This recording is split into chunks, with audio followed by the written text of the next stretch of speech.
It is football and other F words. My name is Zach Lyons. You can follow me on Twitter at FWordsPod. He's Mike Herndon. You can follow him on Twitter at Mike Herndon NFL. You can read all of his works at paulkaharski.com. And today he decided to put himself through some mental anguish and heartbreak and depression by writing a 53-man roster projection 104 days away from not the start of the season, from the camp, the cut down. So, I mean, like, we're talking a ridiculous early projection. It should have been like incredibly pointless. No. So here's the point of doing it, and the reason why I ultimately wanted to do it is that I think the roster is like 95% settled right now, right? Like they may make one more move or so. Like who knows? Maybe they've got something that they're cooking up that is going to surprise us all, right?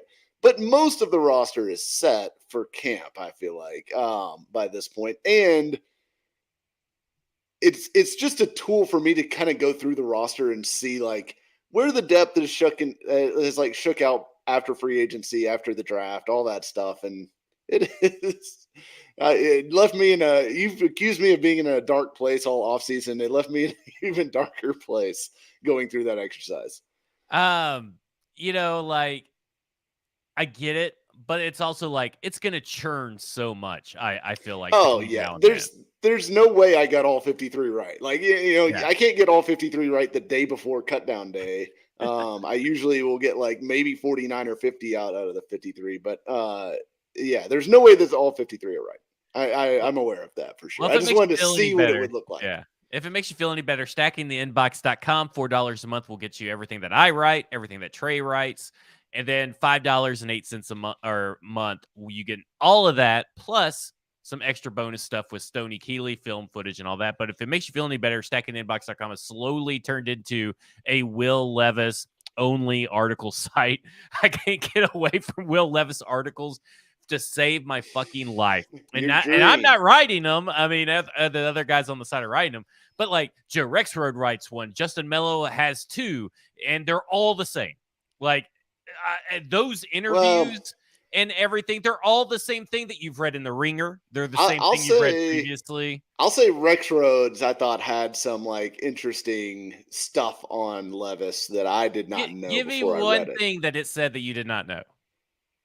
I mean, I think some of the stuff about his family and things like that, and like his upbringing and the getting quotes from his family and stuff like that gave some insight, because those were different. Like, I agree with you that like, was he raised in a coal mining town and they didn't allow dancing? I mean, come on, he was raised in Rhode Island or somewhere like Connecticut. Like, oh man, really tough times. I'm not saying it's like a amazing origin story or whatever, but I do think it gives some good insight into like who he is as a person and like, the work ethic thing, all that other stuff. Now, look, I will agree with you. We've heard from Liam Cohen enough. Like we're spent. We don't need to talk to him anymore. We know what he's gonna say. But I think I thought Rexroads was really good. I feel like that's the end of it. Like, yeah, no more Will Levis background is necessary after the Joe Rexrode piece. Because I did enjoy the piece, but it just felt like this was the moment where it was done for me. Like, I am finished. I don't need any more like insight to his background, who the women are in his life, why did he leave, all this stuff. Like, it's football time, baby. That's what I need. I need football articles or comeuppance articles. If you want to write a comeuppance piece about Will Levis, go ahead. Man, today Twitter has been on fire, Mike. I believe that we both have avoided being talked down to by Lance Zierlein, or really educated by Lance Zierlein this offseason. And then you also have PK going in, Mr. Name Names refusing to name names, by the way. Mr. Name Names refusing to name names, and calling the Sal Manfredi account dumber than Stillman. Exact words. His words, not mine. I don't know if I technically agree, because Stillman has put out some really bad stuff, but I ain't going to really argue with it. Today has been kind of crazy. I mean, you got Easton accusing Lance Zierlein of box score scouting about Anthony Richardson, which I thought was like That was some Little top-notch out of stuff. pocket. A little out of pocket there. I Because don't know. if anyone is not box score scouting is Lance Zierlein, who does like 400 fucking draft profiles for NFL.com. I mean, even went back to watch Colton Dow. Like, he went back to watch Colton Dow Yeah. games.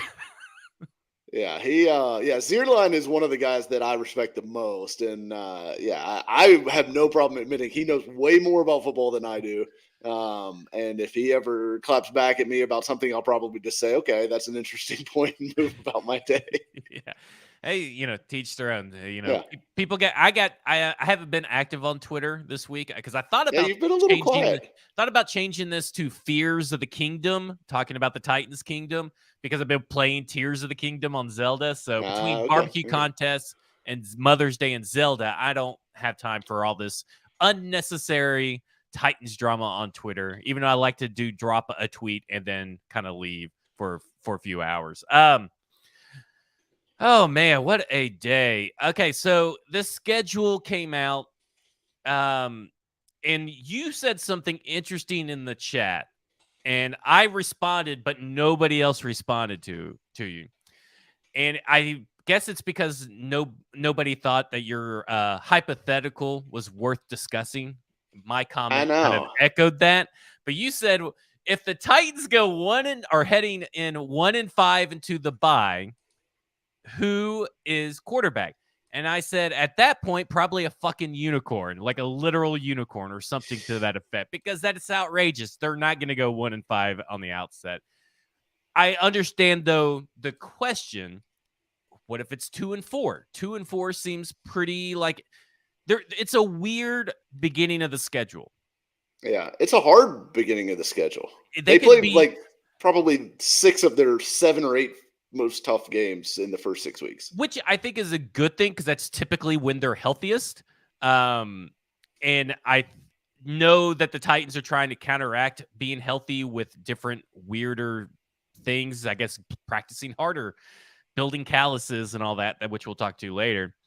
But I feel like this week or this opening few weeks, I could see 2-4, but I'm kind of landing right on the fence at 3-3. Like, I think 3-3 is realistic and the most highly possible. I would rank it 3-3, 4-2, 2-4, 1-5, like as most possible to least possible.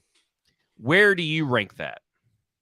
I think 2 and 4 is probably the most likely because I mean they are not going to be favored in any of these games unless something dramatic changes between now and the time those games kick off, like a quarterback injury or something really weird like that. But at New Orleans, they are not going to be favored in New Orleans. They're not going to be favored at home against the Chargers. They're But not they're going going to to be favored beat New at Orleans. Cleveland. Aren't they going to beat New Orleans though? I don't know. I mean, you got Derek Carr going down there. You don't know what's happening with Alvin Kamara, but Derek Carr's first game, it always takes a new quarterback in a new team to acclimate. I mean, everybody started writing off Tom Brady before he went on to win a Super Bowl and his corpse got dragged by the defense. But at the beginning of the year, he kind of stunk. And I kind of feel like that's going to be the situation here, especially if there's no Alvin Kamara.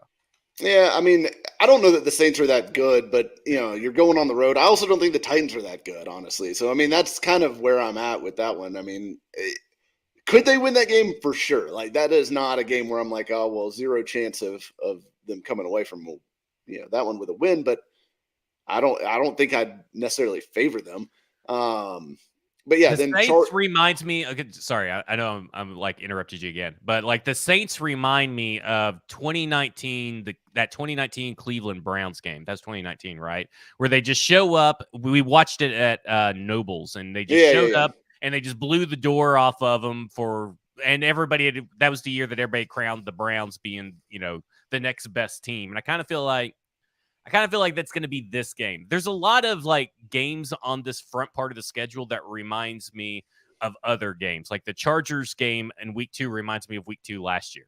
I feel like the Bills, it may be closer, but I feel like it's going to be just a thorough, decisive win by the Chargers.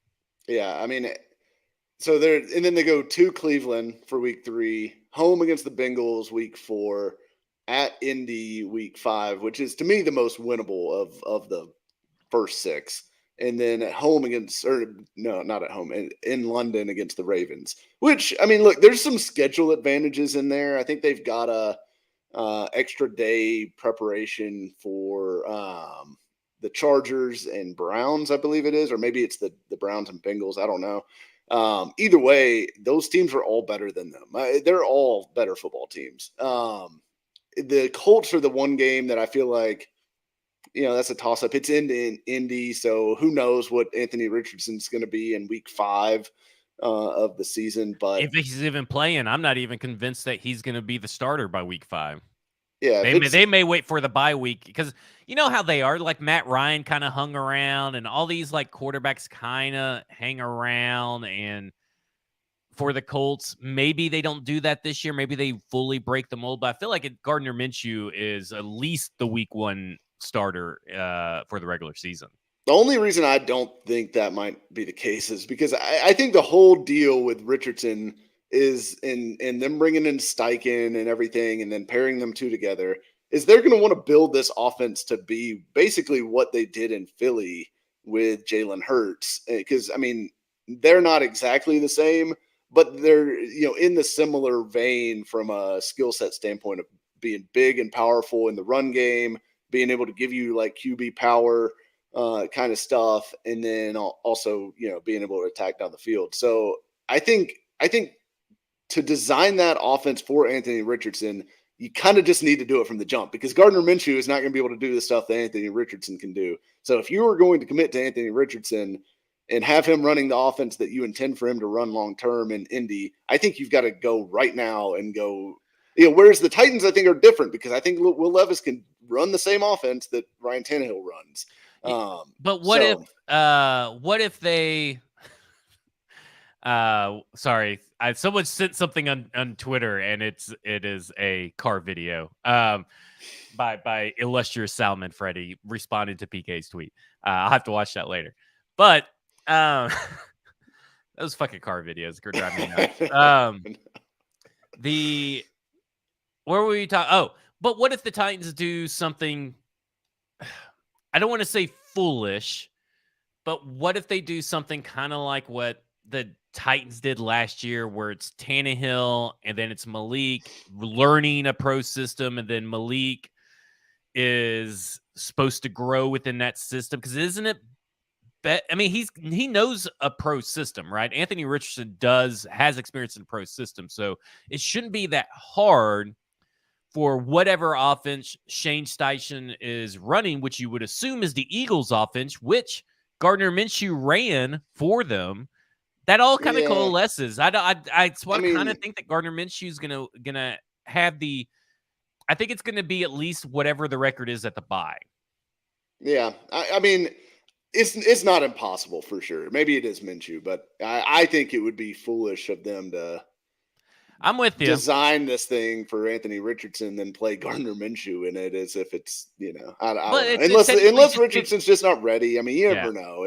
But it's just the Jalen Hurts system, right? I mean, it's whatever worked for them is essentially what they're likely installing, which is something that Gardner Minshew ran. That's all I'm saying. Yeah. Like, I don't think it's two wildly different systems. I think it's kind of like the Malik Willis Tennessee Titans Ryan Tannehill thing is like, dumbed down version for Anthony Richardson if he has to play, opened up version with Gardner Minshew if he has to play. I guess I don't know. I guess I'd say like if they're 2-4 at the bye, they're probably sticking with Tannehill for the simple reason of you can still easily go on a run. We saw him do it in a massive run after 2019, and this schedule sets up super easy on the back half. And you would only have played one division game. And let's say that the one win or one of the two wins is against the Colts. You can still come out and beat your division and make up ground and win the division. So, I mean, this team isn't going to probably be competing for a wild card. I still think the AFC South is the worst division in the AFC by far. It's going to be whether or not you can win the division. So it's right. To me, it's we've seen this team stay loyal to its veterans, and they're going to be super loyal to Ryan Tannehill because they want unless he is just a disaster, an abject disaster, because he can look great, and we saw it last year, and they still lose games, right? I mean, like, that's not out of the realm possibility. But Will Levis is going to come in much like Malik Willis did, and just suddenly give you an entirely different dynamic or boost within this offense that Ryan Tannehill can't give you. It's not like if he can't make the offensive line better, he can't make the wide receivers better if Ryan Tannehill can't, right? So it would have to be like purely solely Ryan Tannehill's fault in a massive losing streak. Like the losing streak has to be pinpointed at Ryan Tannehill, or he's injured. Or I think the other scenario is that you get to a point in the season where you just don't feel like, this team's got a chance to do anything from a challenging to win the division standpoint, and you just feel like it's time to get Levis some reps. Or frankly, I mean, if Levis shows that he's ready in practice, if Levis is sitting there and he has all the answers, he's setting the protections right in practice, and he's seems to be prepared and ready to go, and they would know, that they feel like they could trust him going into the game. I think that may be a point where, maybe Tannehill's not playing great. Maybe the team's record isn't good. They look for a spark and throw him in there and say, well, either we'll get the spark we're looking for, or we'll start to take our lumps with this guy and get him some reps that'll benefit him next year. So I think that would, but I don't think that'll happen after 6 games. I really don't. I mean, I don't like doing record predictions this early, but I am writing over at Stacking the Inbox. Basically, I'm taking a section of the schedule, talking about that section and whatever, and I'm viewing it as the healthiest version of that team all season long versus the healthiest version of the other team all season long. Yeah. And so I ended up where I think that they're gonna beat the Browns, and I think they're gonna beat the Saints, and they're going to lose to the Chargers. That's kind of where I'm out in the first 3 games. A little spoiler alert or preview. I think I'm going to have them beating Cincinnati. Oh my God. Cincinnati is so much better than they are. They barely lost to Cincinnati last year. I mean, I know, but I don't know, man. It's at home. The Titans beat the Bills the year before, and then they got fucking smoked by them last year. I mean, I don't know that last year's result being close means anything. But the Bengals are much more talented team. Neither team has made like grand strides to reshaping their team, except for the Titans have. I mean, technically, if you want to talk about the offensive line and talk about the offensive scheme, but you're going to have Harold Landry back by week. You're going to have Harold Landry back, obviously, but week 3, I mean, a healthy version of this Titans team versus the dinged up version last year. And that was a really, really healthy Bengals team last year at that same time. I don't know. I think I may err on the side. I agree with what someone that wrote this, and this is Titanic. I mean, he's a big, like, this may be Vrabel's burner because he mentions Vrabel in every episode that I do at this one and in a football show, which is okay. I agree with most of the stuff. Is Vrabel still coaching the Titans? Except for maybe Harbaugh, he is a way better coach than all the other coaches they're facing the first 6 weeks. And that gives me, I feel like all these games, and I know people are going to think that the Bengals are going to wipe the floor with them, whatever. If you want to say that that's the only non-toss-up, and then on the flip side, the Colts isn't a toss-up. The rest of these are toss-ups, and if I'm going with toss-ups, I'm siding with the team with Mike Vrabel. And I know that there was a 7-game losing streak, and I know injuries can happen, but you can't project and predict injuries. And I'm not projecting. I'm not. I know you're not, but I'm just saying the general the people listening to this, in generalities, that you just can't do it.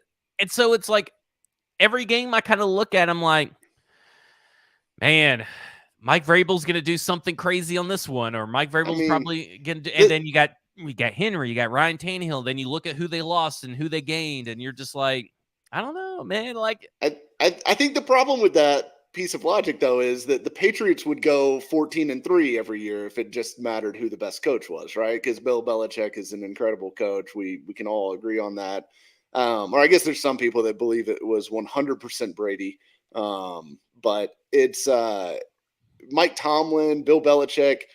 It's possible for those coaches to be beat when they're just outmanned, right? Like, and I come back to this, and I've come back to this the entire offseason. I think the Titans, talent-wise, are among the worst in the NFL, just from a top to bottom of the roster standpoint. It is, to me, it's a bad roster. And I think Mike Vrabel will mask some of that, but I think him masking it is going to be more like he gets them to like 7-10 or 8-9 for a roster that probably should be like 5-12 or whatever. Hey, let me tell you something. They're having double-digit wins. Oh my God. I can't believe you actually think that. I can't believe how we swapped, in which we know what this means when we're on opposite sides. Well, this guy's gonna be right, and with the Memphis as fuck shirt on is gonna be right, and that would be me for the people that are listening to the podcast. I'm just telling you, and it's because this team is better than the team they fielded from week 2.5 all the way to the week 18 last year. Or maybe week 1. No, yeah, it'd be week 2.5, like halfway in the middle of week 2. This is a better team. I don't think it is. I think it's How the is same. It not? Oh, it's better. I mean, Dennis. Okay, first off, no Todd Downing. Okay. No Dennis Daly. That changes that. I could end right there. I mean, this team is so much better without those two. I don't disagree that Andre Dillard will be better than Dennis Daly. We don't know that Andre Dillard is going to be good. They got worse at center. They got worse at right guard. They really didn't get worse at right guard. It is a wash. They got worse at wide receiver, which it was hard to do. But Chris Moore is worse than Robert Woods. And I was not a Robert Woods fan last year, but Chris Moore is worse than Robert Woods. He's better than – okay, listen. Chris Moore last year was better than Robert Woods last year. I don't know if I believe that. Well, I mean, just, hey, Lance Zierlein, watch the tape. Yeah, okay. But, I mean, and then you look defensively – I mean, yes, Harold Landry is coming back, but every player that we've seen come back from an ACL injury on this team in the last 5 years has come back as a much worse version of themselves in the first year back from that injury. Now, maybe Landry breaks that. I don't know. He has had extra rest more than most of these other guys. His injury occurred earlier than all those other guys did. I mean, we're almost, like a couple of months away, like right? Yeah, it was like a month earlier than what I think Robert Woods and some of those other guys had. But yeah, Robert Woods coming off the ACL, Taylor Lewan, Bud Dupree, Jack Conklin, all these guys coming off the ACL were, majorly affected the next season. So I just think it's probably unrealistic to expect Harold Landry to come back and be like 100% Harold Landry like we saw in 2021. But you don't need that. You just need to be better than last year against this schedule, which is a much easier schedule. You just need to be.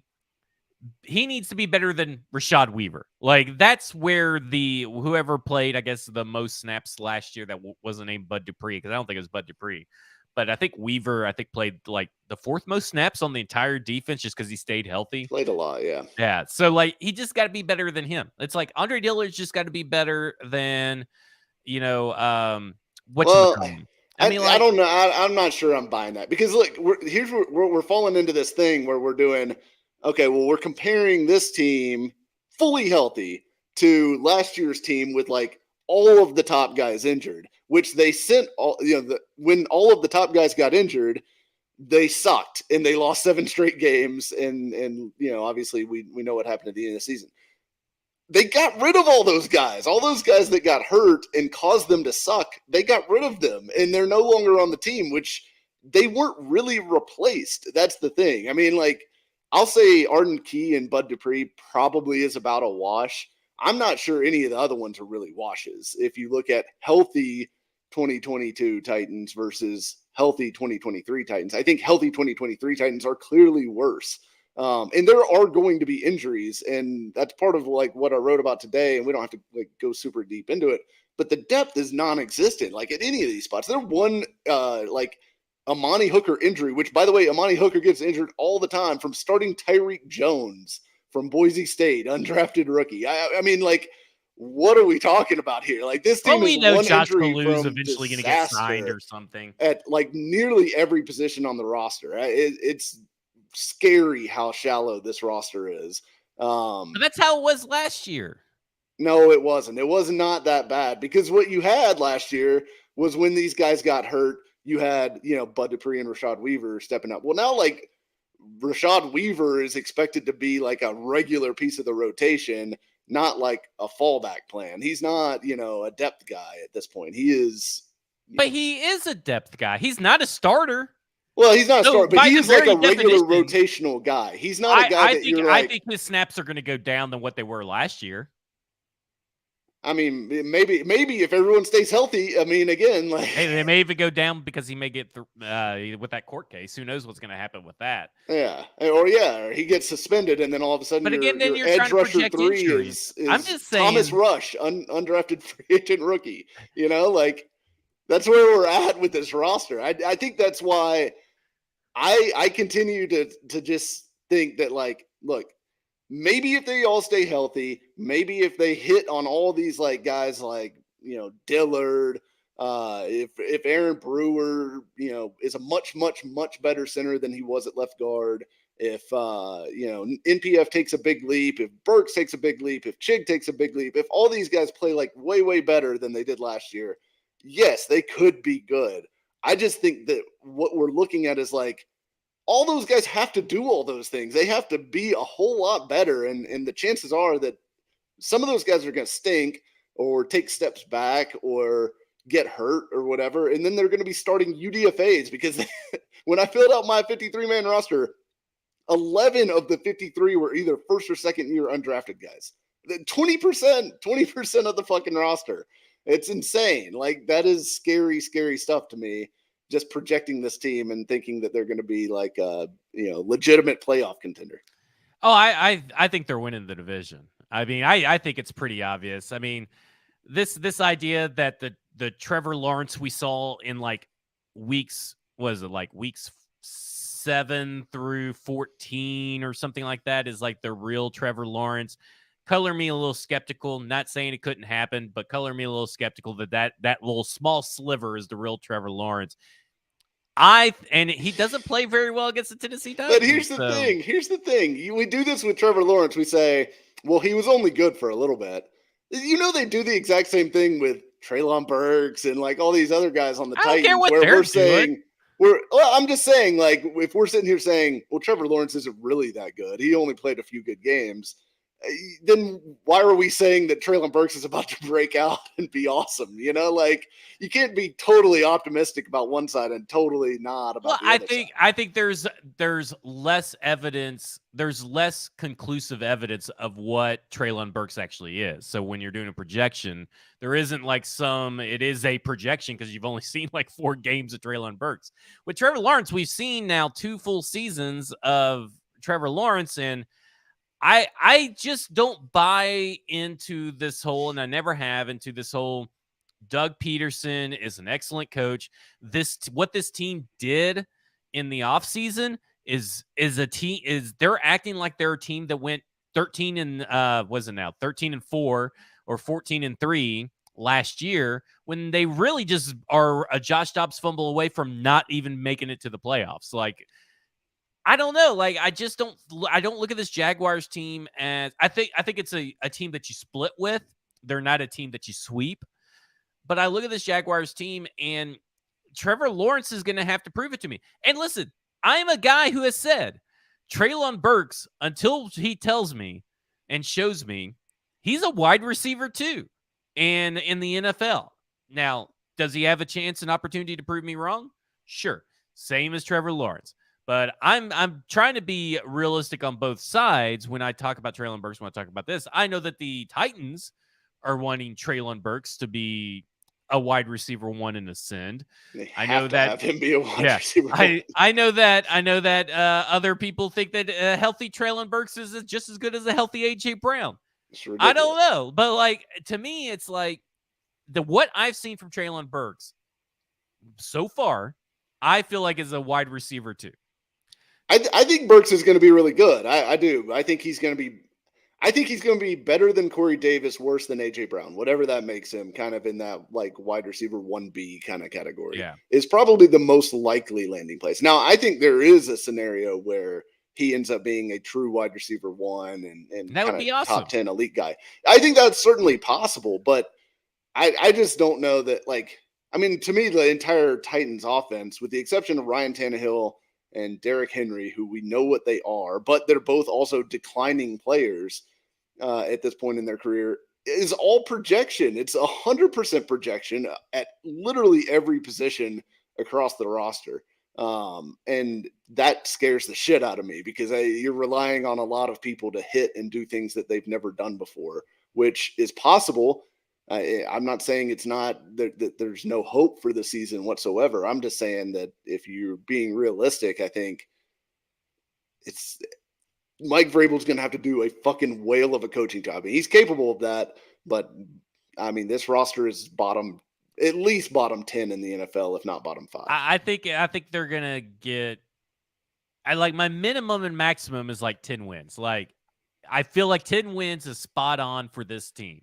And that's just because of the schedule and that they're going to be really a lot better and they're going to be able to out coach really and take advantage of other poor teams throughout the schedule that's littered in the back half. They just really got to get through this first half healthy because they have such a big rest advantage. And what have we talked about Mike Vrabel all the time throughout his career is that when he has extra rest or he has a rest advantage, he's really fucking good. And he's going to have one of the best rest advantages in the NFL this year. And really, they're almost of all time.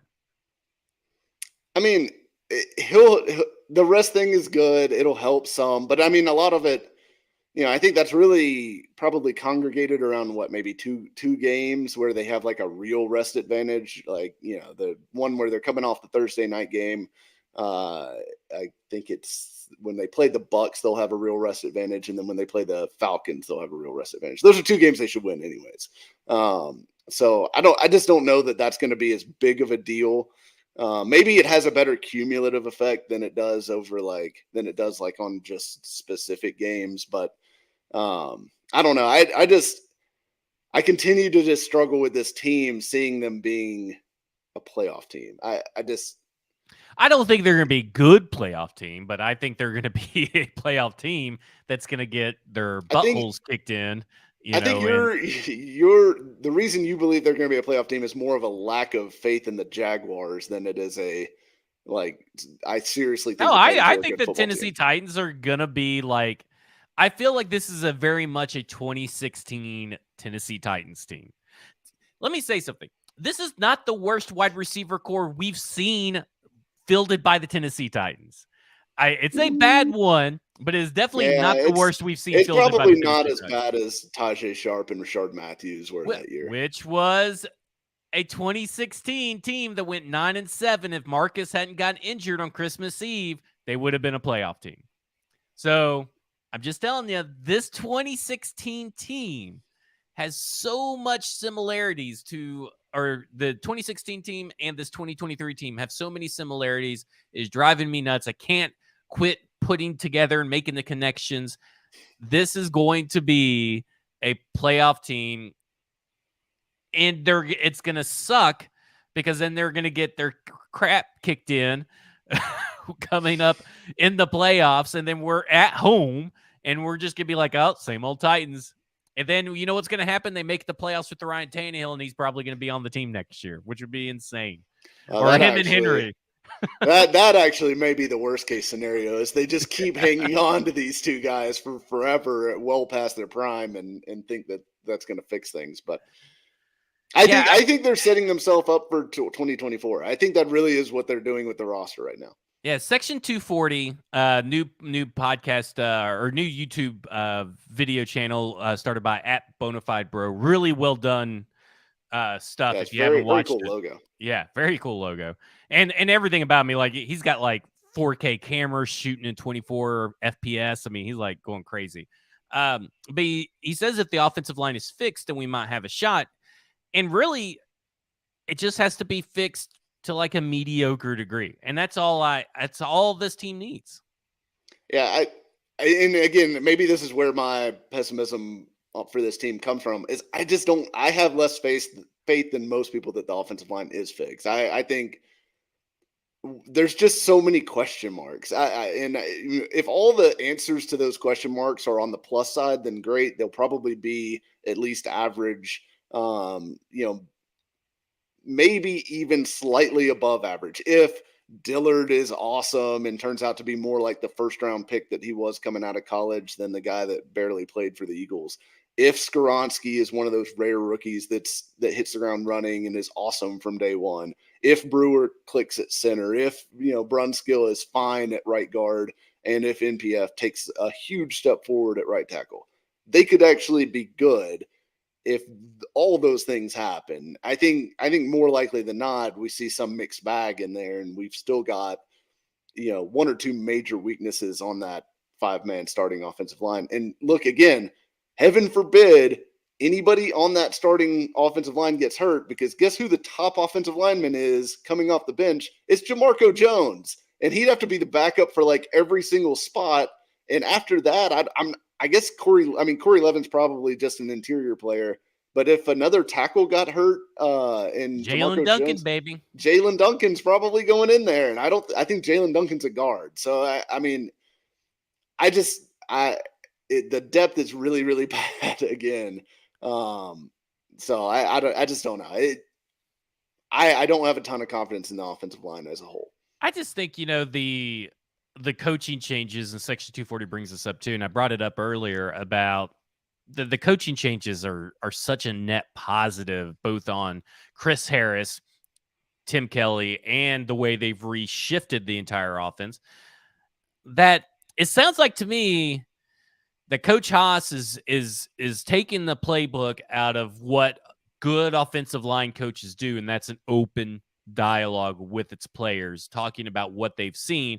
And this kind of will take us into what the press conference was all about. And we got a lot of good insight from the press conference. I mean, that press conference was, 4 people, and Yeah. it went close to full hour, which seems like it was really, really long. All of them I could hear talk about various things and all this stuff that's going on with the team. But I think that when you look at it, we'll start off with Coach Haas, since we were just talking about him. We've heard stuff from Jalen Duncan, who I agree with you that I think if you needed him to play right away, Jalen Duncan's best spot would be a guard. But I think he is very much a Dennis Kelly-esque player in that he's super athletic and he has the length to play tackle, but you may not want to be trusting him to play 17 games at tackle. Even though Dennis Kelly did a good job that year, that I said that, it's kind of scary. But I feel like that's the career projection is he's a swing tackle. And if you get someone that turns into a left tackle or right tackle, wherever you may want to slot him in for the long haul, that's great. But I think realistically, he is going to be your second swing tackle coming off behind Jamarco Jones. Yeah, and also this is assuming Dylan Radins is hurt to start the season and unavailable, which I think is almost a lock given when his injury occurred. But my point with Jalen Duncan, it is a length thing. Again, like the reason that I don't think Skoronski's going to end up at tackle is that he has 32.25-inch arms. Jalen Duncan has 33-inch arms, which is way longer than Skoronski, but it's still 13th percentile, and that is really low for an offensive tackle. Now he could feasibly play tackle a little bit. I could buy it a little bit more from just a pure length standpoint than I could with Skoronski, but I still think moving him inside probably gives him the best chance to actually be a positive starter. Well, he's also got a lot of technique to learn, because that to me is like when you have to find ways to mask the technique of a player if you are forced to start him. And so I would think that through some magic moving parts that they would rather have Jalen Duncan be a guard if someone goes down than they would a tackle. They would make shifts to put him somewhere else. Now, listen, I think eventually he can learn and grow into a tackle, but it's not one of those things where, like, when I view a player, I want to think about someone like Jalen Duncan. I want to figure out what's the best way for that's mutual beneficial, that he is a good player and it makes the team better. And I feel that that could be kind of a guard situation. But he says, we got way off track. He says Coach Haas, talked to him, had spent a lot of time with him. They talked about collaboration, communication between the two. Aaron Brewer mentioned the same thing. Daniel Brunskill mentioned the same thing. Stuff like that to me lets me know that a lot of the Titans issues that we have perceived over the years kind of does stem from the coaching. And I'm hoping that the better coaching and technically more athletic off the first step, which we'll get into in here in just a second, players is a good combination for not just the run game, but more importantly for the pass protection. Yeah, and I do think that there's some hope there. And look, I mean, frankly, we know almost nothing about Coach Haas besides, he was head coach at a lower level, and he was offensive line coach for, I think, Wagner or something like that 2 years ago when the Titans found him and brought him in.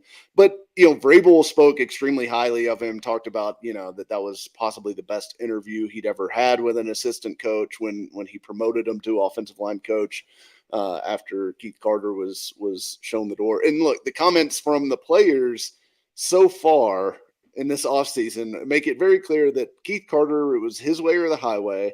There was no flexibility. And I actually listened to, I think it was the Athletic Football Show podcast recently on this. And they had Jess Schwartz on, and I think it was, I'm trying to blank. I'm blanking on the other offensive lineman. It was a former Patriots tackle, I think, that they had on with him, and they were just talking about coaching and offensive line play and why guys bust and things like that among offensive linemen specifically. And one of the things they talked about was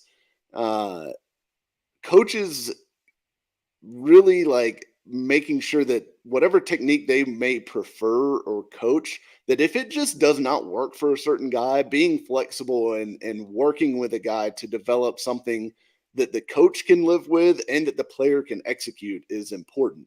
And that to me kind of rings true when you're talking about Keith Carter, that if Keith Carter was so rigid that he clearly was just not giving these guys any flexibility with the techniques that they were executing or how they were stepping or whatever, and gave them no flexibility on being comfortable, and that could have contributed to some of the problems that we saw on the offensive line. And all indications are that Haas is way more of a player's coach, so to speak, and willing to talk to guys and get feedback. And, there was the comment about, I think, was it from Skoronski or was it Brunskill? I can't remember which one it was now, that said, he was more of taking them aside and saying, okay, slow down. There's going to be mistakes. We understand that. I know Brunskill said it. I didn't listen to the Skoronski. I didn't listen to the rookie. Oh, that was actually really good too. Well, it's very hit or miss. I was at the barbecue contest. I did see all the media people continue to ask Tyjae Spears why he's hurt and refer to him as hurt and injured, which are just idiots at this point. And I argued, pissed. Well, I'm pissed for him. Because like I told Braden, he goes, well, they just want to hear it from him. Go fucking find that podcast. Go look on Twitter. Go look at the articles where he's talked about, like, do you really need to ask him about it to confirm that he doesn't have one? Like, there's various ways that you could have found that he doesn't have one where he states that he does not have one. So, like, I don't know. I mean, hopefully we're done with that conversation and several other. But when I saw a clip of someone asking Will Levis about getting an autographed cleat or football from Mike Vrabel back in like 2004, I was like, well, there's just nothing good coming from these, because those are pointless fucking questions that are ridiculous. And whoever asked it, and I can assume that it was probably Jim Wyatt. I'm just like, I'm for these stupid I need to know like pertinent stuff, and if you don't have a pertinent question to ask, just don't ask a question. Get those kids out of there. I will say that that's an interesting anecdote in that, like, you know, he was grew up a Patriots fan, going to Patriots camp while his head coach now was one of the players. I think that's actually kind of an interesting thing to learn about him. But to me it is. To me it is. To me it is. But I think where do we get off track again? Oh well, I was just talking about like I didn't watch any of them, so I don't know if Skoronski said the same thing. That was definitely by Daniel Brunskill. But yeah, so Coach Haas, I do think is a totally different stylistic coach, and maybe that will help this group. And look, they are athletic; they're super athletic. You know, Dillard is an uber athlete. Skoronski's an uber athlete. Brewer's an uber athlete. I think Brunskill's an okay athlete. And Petit Frere is just okay too. So the right side is a little less athletic than the left, but it is an athletic bunch as a whole. And if they can find out a way to make all this work, you know, they could have a really, you know, interesting group. So I think Haas is, I think offensive line coaches in general are among the most, if not the most position coach, like important position coach on an NFL coaching staff. Because you can see like the kind of advantage that the Eagles get from I'm blanking on his name now too. Who's the Eagles? Stoutland, Jeff Stoutland. Oh, yeah, sorry. I was 4 teams that failed the offseason via former NFL GM Jeff Diamond. Who the fuck is Jeff Diamond? What? I can't remember. GM? I can't remember who he was GM for. I want to say Dolphins, maybe. I don't know. Maybe that's Jeff Ireland though. Oh yeah, maybe that's who I was thinking of. I don't know. But anyways, Vikings from 76 to 98. Okay, all right. Okay, yeah, you're real relevant, Jeff Diamond.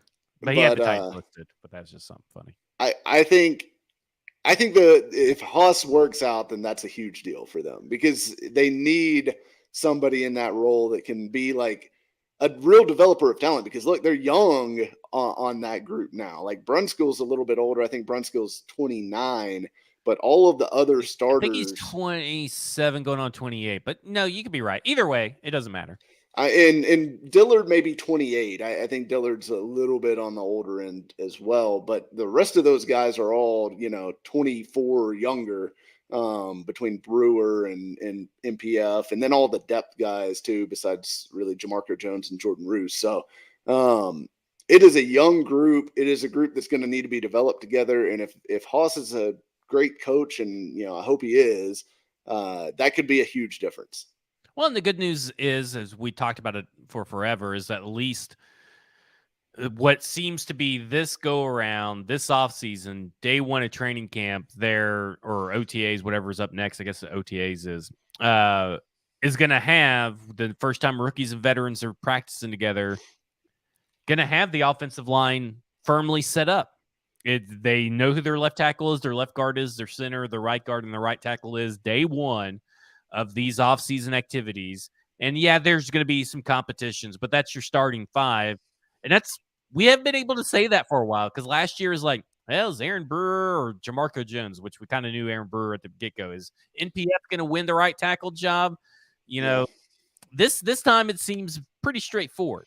I think those are definitely your starting 5 and in those positions left to right. But I think the most interesting thing, honestly, when we get to camp for the offensive line is going to be who lines up where with the second unit, because, you know, they were playing Jamarco Jones at left guard, but he's also played right tackle. Jalen Duncan, does he end up starting out at guard, or does he start at tackle? You'd imagine, I mean, Corey Levin's almost certainly going to be the second team center. But then who else is in there? You know, is it John Ojukwu, the undrafted tackle from Boise State? I'd assume Jordan Roos, Andrew Rupsich probably is in the mix. So there's a group, and how they split up, like who goes where with that second team offensive line will be very interesting, and could tell us a little bit about, like, you know, where those guys stack up and where they project, like a guy like Jalen Duncan to play at the next level. So I'll be interested to kind of track that. You know, you got hype off the Treylon Burks comments and all this kind of stuff yesterday in the chat. I mean, not like, you know, hype is saying that he's gonna be AJ Brown, but you love what you saw. It Yeah, shows you he's like got a what you lot of heard. confidence and everything. Well, And we've always talked about we like when guys stay in Nashville and train yeah, with the team during the offseason. It shows commitment. It shows, being with the coaching staff, being with your teammates, that kind of thing. I think that kind of stuff matters, and he did that. And it sounds like he's in much better shape, and he sounds super confident. So I came away feeling good from that press conference with Burks. Now, ultimately, that means Jack Diddley. I mean, if he doesn't come out in shape for training camp, then we'll all be saying, well, then you wasted all of our time back in May. But it was a positive sounding Burks. Like he it's kind of sounded like Roger good. McCreary, right? Like you like what you heard.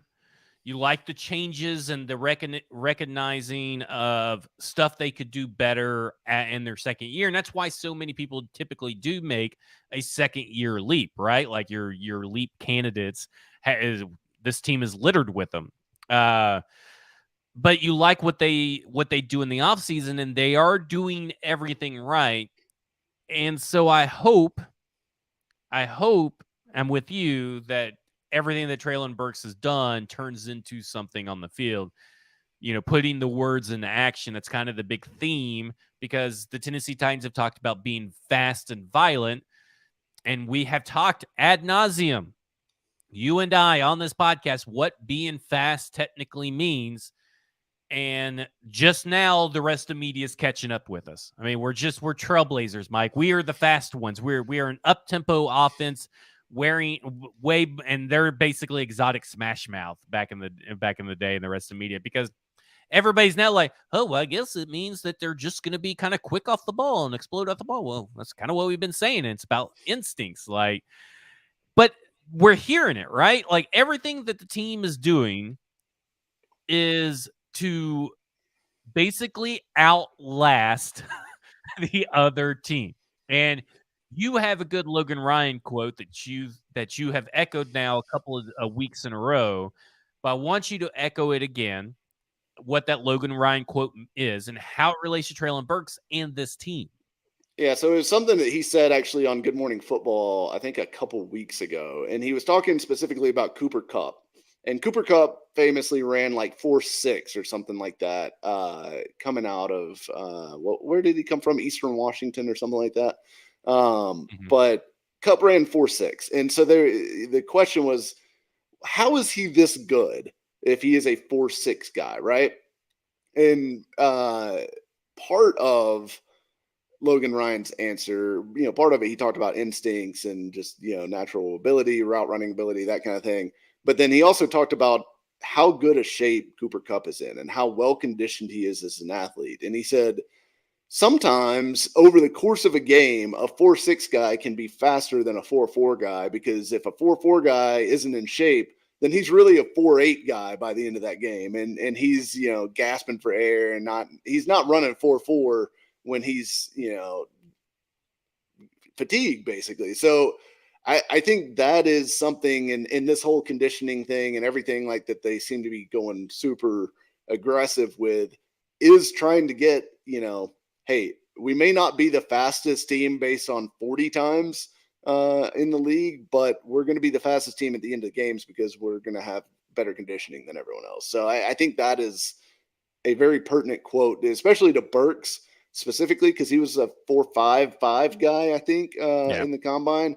But if he's running 4.55 in the fourth quarter, then he's going to be one of the fastest guys on the field. So, well, and you look at it from a standpoint of what Daniel Brunskill said, what Sean Murphy-Bunting has said, what Azeez Al-Shaair said.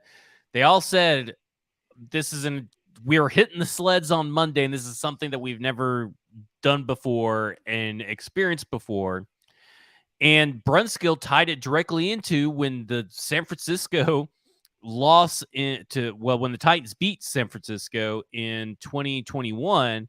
And he mentions, I think they were down to like their fifth string offensive lineman starting, but they were all clearly in shape and willing to go the distance and wore our ass out. And that matters. That also matters when they're going to get to 10 wins this year and make it to the playoffs, like I said. But here's the question, and of course, they could have asked Burks, but Burks went on first, so they're going to have to wait till the next go around of press conferences to ask. Is this the same stuff they've been doing? Because, they Brunskill, I think, said it the most, but they all mentioned the word callous, so they got their little talking points down. So here are words to use. Callous is one of them. And we know that Mike Vrabel talked about building calluses, but is this a new thing for this year? Or is it the same as the previous years? Because Mike Vrabel also talked about basically practices needing rest days, this and that, and not going too hard in practices. Then they turn around and do this. So what is it? What is your feeling? Not necessarily because you don't know, but what is your feeling of what this is going to turn out to be? I think I don't know if the sled thing specifically is new for them, but it seems to me like maybe this is an increase over what they've done in previous years. And maybe that this is geared towards, hey, we're not going to have a bunch of guys pulling hamstrings when camp starts in July. And if that's their answer to the injury thing, then I think you've got to let them try to solve this problem. I think we know that it's a problem. We know that one of the answers is that they believe field turf in the stadium is going to help versus having the grass field that's always bad by the end of the season. But maybe that this is another part of what they feel like the answer is to their injury problems is better conditioning during the off season. That can help their guys be in better shape come training camp and help them avoid soft tissue injuries and whatnot. So we'll see. I mean, like the proof will be in the pudding, right? Like it'll either work or it won't. But I'm interested to see if this is new and we can get confirmation of that, then it'll be interesting to kind of see if that pans out over the course of the season. Were you a little surprised nobody asked Sean Murphy-Bunting if, what's it like learning from Kevin Byard or talking to Kevin Byard at these things? Because I would have liked to have known if Kevin Byard was there, because I'm assuming he's not.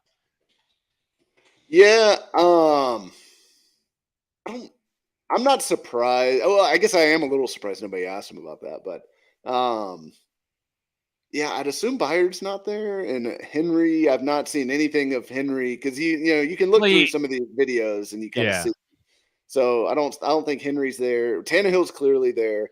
They keep showing him. Which I want to bring up, by the way. So Tannehill is there because this ties into Azeez Al-Shaair's comment that they can't believe that Ryan Tannehill is doing all the same drills that they are doing. And listen, yeah, Section 240 is right. Henry is never at this portion. Yeah, he always goes. So I'm not too worried. He's fine. Yeah, but for all the work or for all the people that said that Ryan Tannehill was a shitty leader because he didn't come out and say, "Oh, I'm going to coddle and mentor Malik and all this stuff," and I kept saying, "No, he's a good leader. He's just not your type of leader." Here he is. Been here at all the off-season programs. He's been doing all the drills, which maybe he's always done them, and they're just surprised that, maybe Azeez Al-Shaair is just surprised that their quarterbacks are healthy enough in Tennessee to actually do these drills without getting injured.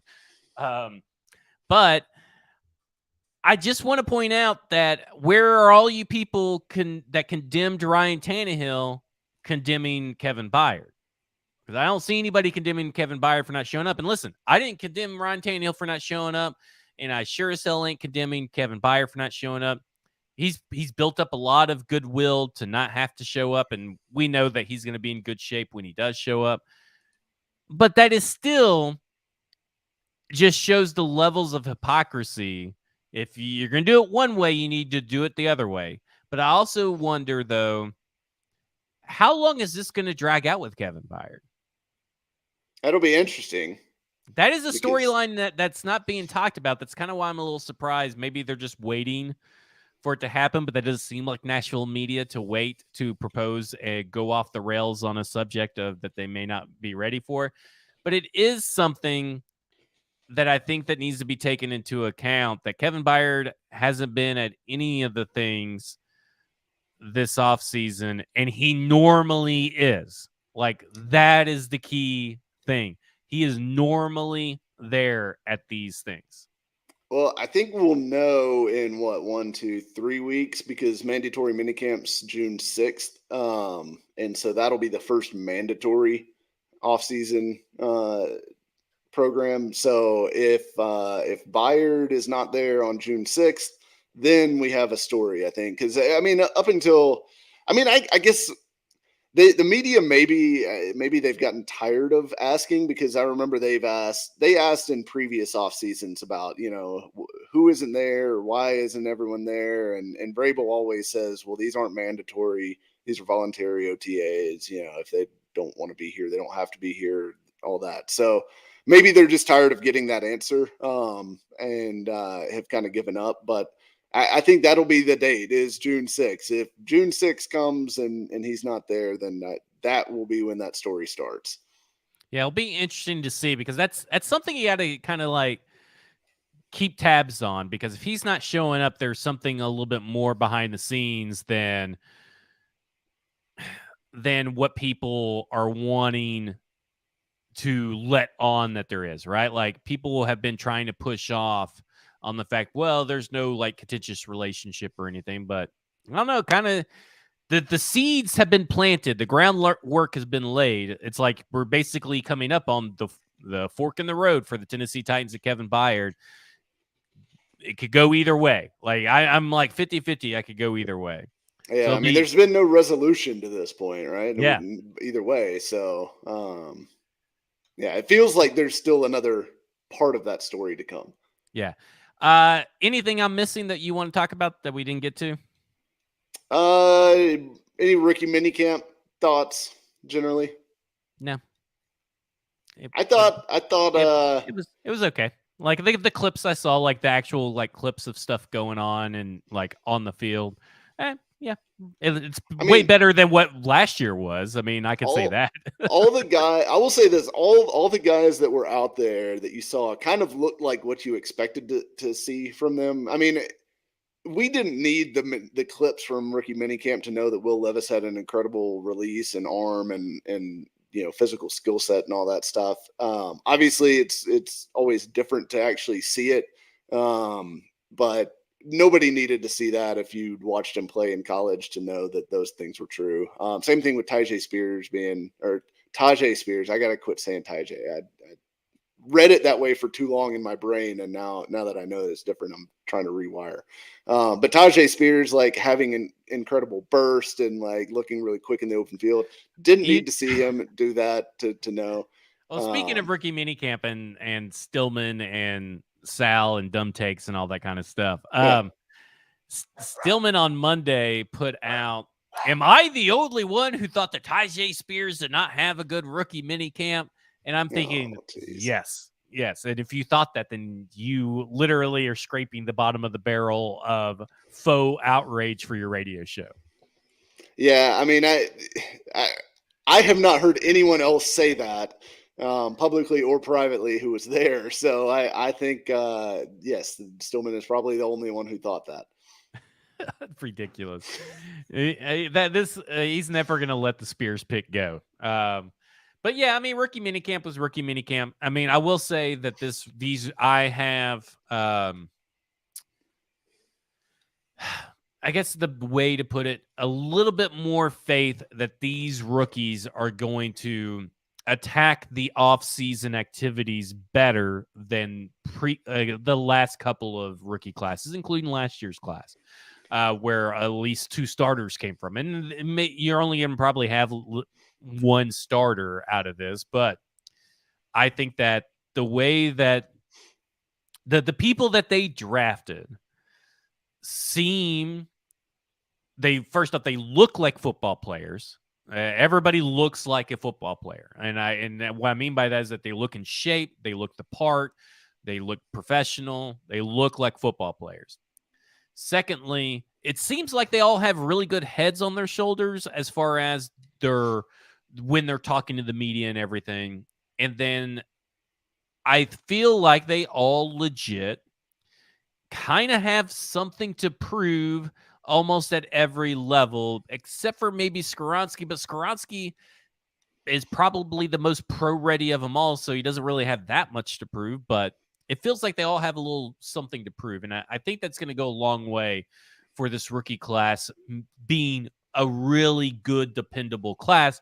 I don't think it'll be 2019, but I think it could be a class that you could see contribute over the next 4 years in various different ways. I will say, I think I just have more faith.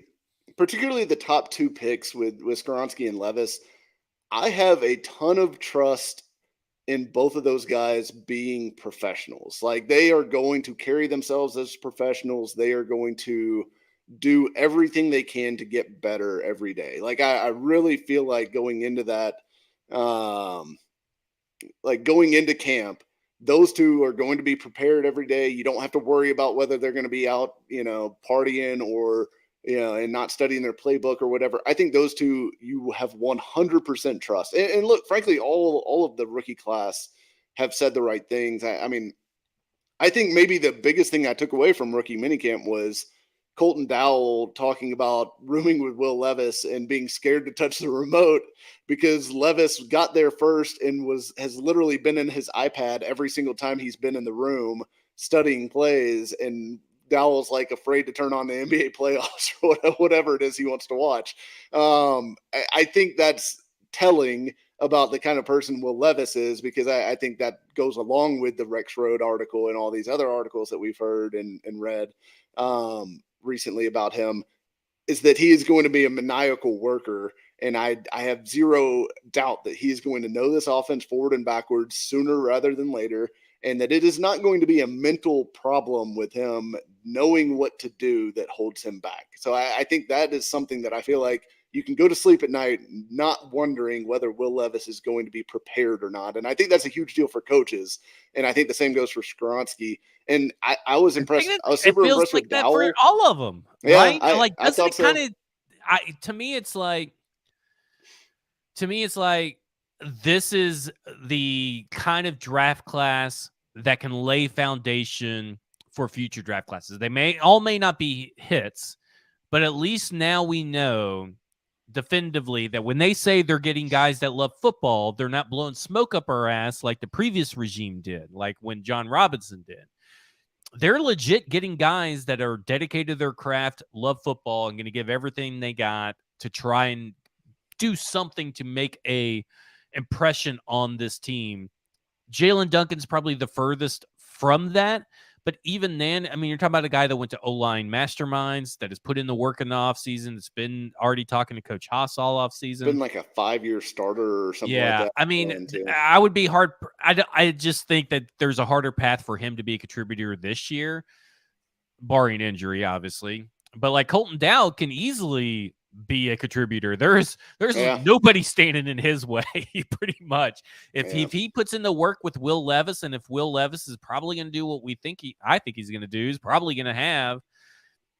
We're going to have a couple of stories of him doing throwing camps during their downtime, and having the rookies out there. He's going to be out there doing all that.